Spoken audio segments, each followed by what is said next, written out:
In this video, we're going to discuss why you never want to let anybody playing the S.H.I.E.L.D. affiliation take Wakandan Herbs.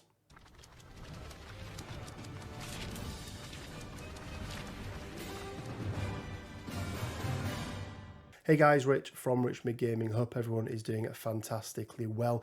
And yes, we've got the S.H.I.E.L.D. affiliation now. We've got the tactics cards, and as you can probably imagine, all of us have been looking at ways in which we can play the new S.H.I.E.L.D. affiliation. And me and Quinn have come up with a couple of janky ways, but the one in particular that stood out for us was Wakandan Herbs. So let's jump into what S.H.I.E.L.D. affiliation can do and why I think you should never be letting your S.H.I.E.L.D. affiliation opponent play Wakandan Herbs, at least if you can help it. So let's start by taking a look at the tactics cards and the characters that we need to do this turn 2 extraction play on the Wakandan Herb. So starting off then, we've got advanced R&D. This is going to be absolutely key to make sure we've got enough power on Hulk to do all the things that we need to do. We've then got the initiative, and that's going to go onto Hulk and going to make him an honorary member of S.H.I.E.L.D. for this game. And then we've also got S.H.I.E.L.D. Mobile, which allows any member of S.H.I.E.L.D. to spend 3 power. They're going to gain flight, and they're going to immediately advance long. And the real thing here is 2 kickers. First of all, it doesn't matter if they're holding any sort of asset token. And secondly, it can be a card that's played out of activation. And those 2 things are going to be really, really important. Lastly then, we've also got sit rep, which isn't 100% needed to achieve this turn 2 extraction play. However, it does give us a bit of a buffer just in case somebody does manage to displace Hulk. This is a way of being able to bring him back into the fold. Characters wise then, we've got Nick Fury, as we already mentioned. He's the leader of S.H.I.E.L.D., so he's needed. We've obviously got Hulk, who's going to be the honorary member of S.H.I.E.L.D., and then we have Lockjaw. These are the 3 essential characters, but as you'll notice, they're only 13 threat. So really, depending on what threat level you're playing, you can either take another 2 threat at 15, a 3 threat at 16, so on and so forth. So we've got all of our characters powered up. We've got them deployed. You can see here that we've deployed them. Now, where they deploy isn't really that important. There were just 2 key things that we need to make sure. First of all, that Hulk is as close to the herb as possible. So that's always going to be the herb that's furthest away from you. As you can see, we've got a building here, but really anywhere sort of within a 45-degree arc from this is going to be absolutely fine. And then we need to make sure that there is a character within range 2 of Lockjaw for when Lockjaw activates, and you'll see why that becomes really, really important. So turn 1 then, we're going to start with Hulk. Hulk is very simply going to make a double move up towards the herb, and he wants to make sure that he's within range 1 of that, and we want to try and get as much distance or as close as possible to the vessel that we can see over here. So the way that we're going to do that is make sure that we don't walk too far up towards the herb itself. He'll then spend 1 power, and he will pick that herb up, and that will be the end of his first activation. Our opponent will then activate, and this is where they may try and use something janky to pull Hulk or push Hulk in a certain direction, and that's why we do have sit rep to try and overcome that. And that's where your 4th character would come in. It's why somebody with a long move would be really good. So Sam Wilson, if it's 3 threat that you've got left over, original Corbox, Natasha, if it's a 2 threat, and indeed if she is affiliated as well. But we're going to ignore that card for the moment and just show this play here. So second of all then, we're going to be activating Lockjaw. Now we can see that Nick Fury is within range 2 of Lockjaw. And why is that important? Well, it's really, really important for Who's a Good Boy. This is going to give Lockjaw 3 additional power when he activates. So we give Lockjaw the 3 power, putting him up to 4 in total, and that's going to let him now do 2 things. First of all, we're going to be able to spend 1 of that power to play advanced R&D. Now we're going to advance R&D 1 power onto the Hulk, and if we so wish, we can actually advance R&D another power onto Nick Fury, allowing him to play Call in the Cavalry turn 1, bringing those S.H.I.E.L.D. agents in, giving us even more firepower and potentially more protection for Hulk as well. It's not essential, but we may as well do it because we've got the power to be able to. Now Hulk has 3 power. we're going to be able to spend it on S.H.I.E.L.D Mobile. And again, the really important thing with this card is we can play it out of activation, so it doesn't have to be the character whose activation it is, and we can actually play it when we're holding the herb as well. So a lot of these extra movement cards don't let you use them if you're holding something. This card just breaks it in that way. So we're going to spend our 3 power on Hulk, and we're going to do a long move all the way over to here. Again, making sure that we're going as the crow flies towards that vessel as much as possible. Now, I will say that this move and then the teleport that we're about to do with Lockjaw are most definitely interchangeable. Now, it'll really depend on the terrain and that sort of thing that you've got in your way.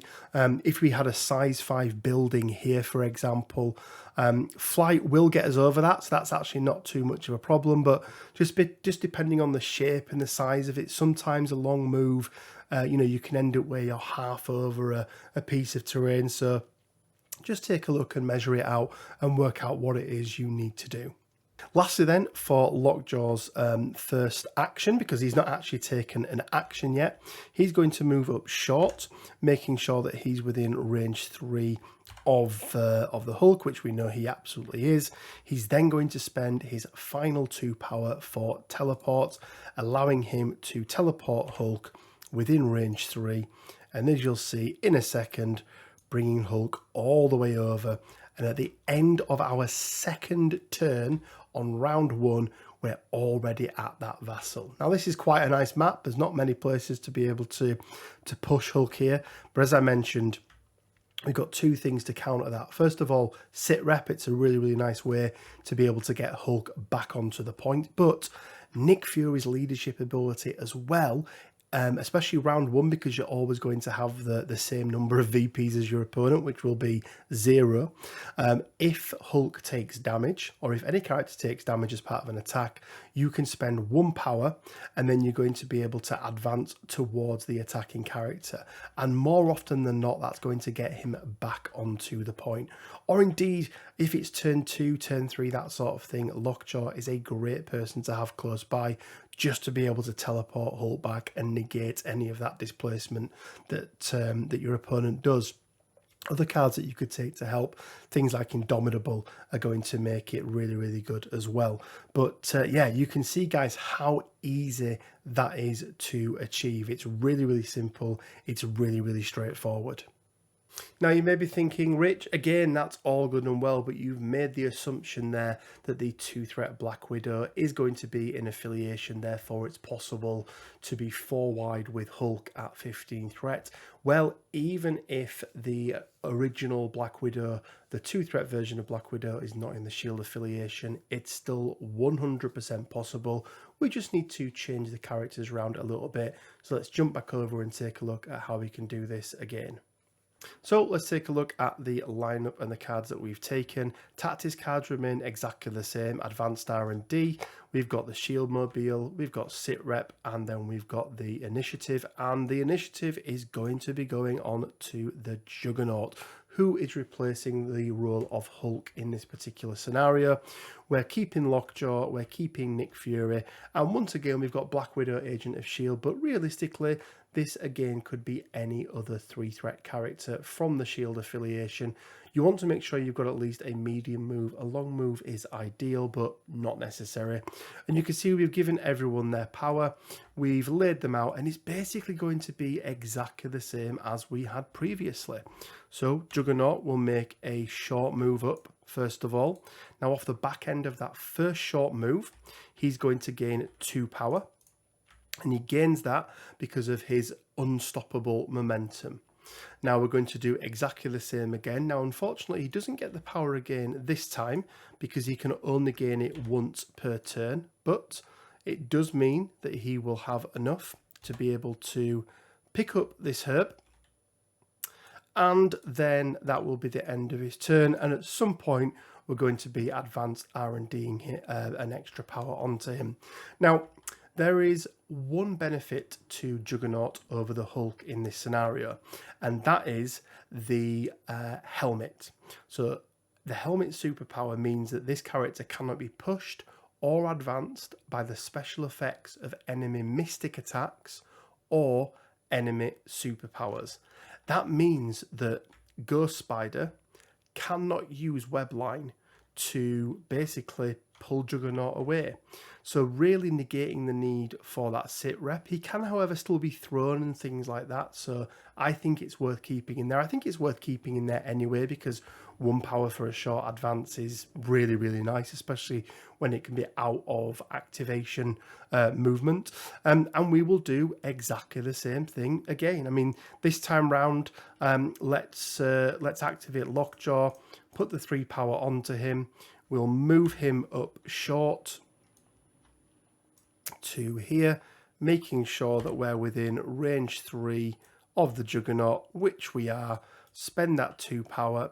We then move him up or place him within range 3. There we go, just like so. We can then spend, I mean, we could at this point, guys, even just spend the advanced R&D from Lockjaw. As I mentioned, there's a couple of different ways that you can do this. So spend it off Lockjaw. Juggernaut gets that power, then spends the 3 power for S.H.I.E.L.D Mobile, and then moves himself all the way over here, getting within range 1. As I said, there's a few different ways around that you can do it. I personally think that Hulk overall is a better option. Yes, he is easier to displace using placements and pushes and that sort of thing. But with sit rep, you've got a counter to it. But I really think that that 20 health on the Hulk means that he is far more likely to be able to withstand any attacks that he takes from the point where he picks up that first herb and brings it all the way over to the vassal. And there we go, guys. There is my breakdown of why I really think you should not let your opponent, if they're playing the S.H.I.E.L.D affiliation, get hold of that Wakandan Herb as their crisis selection. Now, there is a question around, you know, should you be playing this or not? Me and Quinn spoke about this at great length, and I really think that if you're playing this game for fun, this is not a particularly fun way to play the game. That's just mine and Quinn's personal opinion. I think you do it once and then it gets a little bit boring. However, if all you care about is gaining that competitive edge and you're a very, very competitive player, I think this is going to be a play that we're going to see quite a lot and is something that you should definitely be watching out for. There's not much you can do as a player to actually try and stop this. You can take characters with you that have got throws and pushes and that sort of thing, but more often than not, turn 1 they're going to be quite difficult to get off. You know, Ghost Spider, for example, needs somebody to advance R&D a power onto her, so she's got 2 power to be able to actually do that turn 1. You know, you can try and take Hulk down on his journey, but realistically, if you're playing at 15 threat, you're probably not going to have the firepower to be able to do that. Magneto feels like a reasonable counter because with his basic attack, he has the ability to be able to displace Hulk twice as long as you keep him outside of range 2 with his basic attack. And there's actually no triggers needed for that push off the back of his reverse polarity. And I'm sure there are other examples out there as well, but it's one that I wanted to share with you guys. I've seen a lot of people talk about how these cards are very, very overpowered. I think they can be, and they potentially will be, but only on particular crisis setups. And the best way to do that is, as I mentioned, if you do have priority and you see your opponent is running S.H.I.E.L.D and they've got that Wakandan Herb in their extract, you maybe want to make sure that you pick extract as your choice and have your opponent lumped with whatever secures it is they've taken. Guys, if you found this video useful in any way, shape or form, All I ask is that you hit that like button. It really, really does help. If you want to support the channel even further, we do have a brand new Patreon up and running, where from as little as £1 a month, you can support the channel and help me continue to make this content that I hope you all enjoy. We've also got our Richmond Gaming store up and running as well, where you can purchase MCP inspired teas. And lastly, we have our Discord. It's completely free to join. There's almost 400 people on there now. We talk about all things to do with MCP, plus a whole bunch of other stuff as well. So head on over there. There'll be a link down in the description below. Guys, as always, it leaves me with just enough time to say stay well, keep safe, and until next time, bye for now.